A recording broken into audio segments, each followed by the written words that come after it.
আজকে Malaysia syndicate নিয়ে আমরা দাঁড়িয়েছি। এই সিন্ডিকেটের হোতা কারা ইতিমধ্যেই তো বের হয়ে এসেছে। বাংলাদেশের অর্থমন্ত্রী, এই লোক কি ফকিন্নি?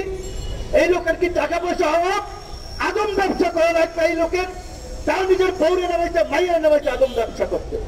এই রকমের ঘৃণিত জঘন্য ব্যক্তি হচ্ছে এই দেশের মন্ত্রী।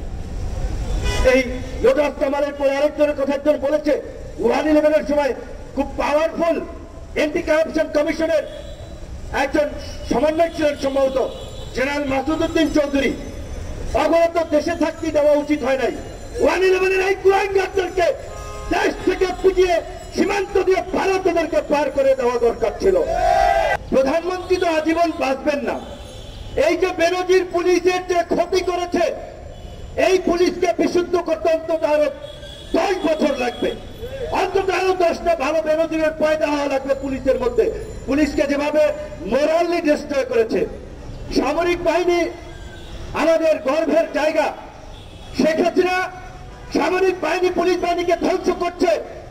তার মরার পরেও তো এই সামরিক বাহিনী থাকবে, পুলিশ বাহিনী থাকবে, এই রাষ্ট্র থাকবে। কিন্তু এই যে বাহিনীগুলোর যে অধপতন ঘটিয়েছে, আজকে অনেক আর্মির সিনিয়র কর্মকর্তারাই বলে যে আগে আমরা রিটায়ার্ড করার পরে ভাবতে পারতাম না যে আমাদের একটা প্লট হবে, গাড়ি হবে, এত সুযোগ সুবিধা। আর এখন সামরিক বাহিনীর একজন মেজর ওই পর্যন্ত গেলেই গাড়ি কেনার জন্য লোন, প্লট, পূর্বাচল, জলসিঁড়ি, এইভাবে সুযোগ সুবিধা দিয়ে আজকে রাষ্ট্রের প্রতিষ্ঠানগুলোকে দুর্নীতিগ্রস্ত করে আজকে এই বেনজির আজিজ বানিয়েছে। আমাদের তো ভবিষ্যতে চলতে হবে। এইভাবে আজকে পুরো সমাজকে নৈতিকভাবে অধঃপতন ঘটিয়েছে। শিক্ষকরা জাতির গর্ব, জাতির মেরুদণ্ড, শিক্ষকদেরকে আজকে চোরের মেরুদণ্ডে পরিণত করেছে। শিক্ষকদেরকে ভোট চুরি করাচ্ছে, আওয়ামী লীগের পক্ষে স্লোগান দেওয়াচ্ছে। বঙ্গবন্ধু শেখ হাসিনার পূজা না করলে চাকরি করা যায় না সরকারি চাকরিতে।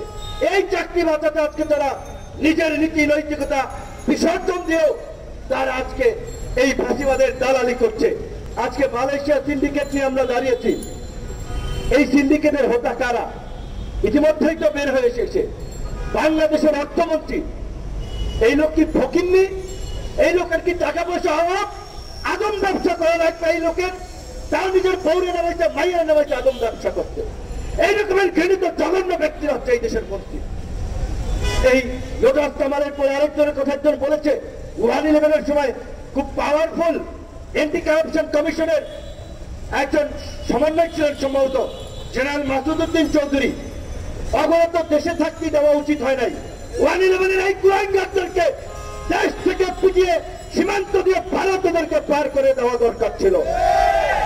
আজকে এই জেনারেল মাসুদউদ্দিন এই দেশের এমপি হয়, 1/11 সময় খেয়েছে।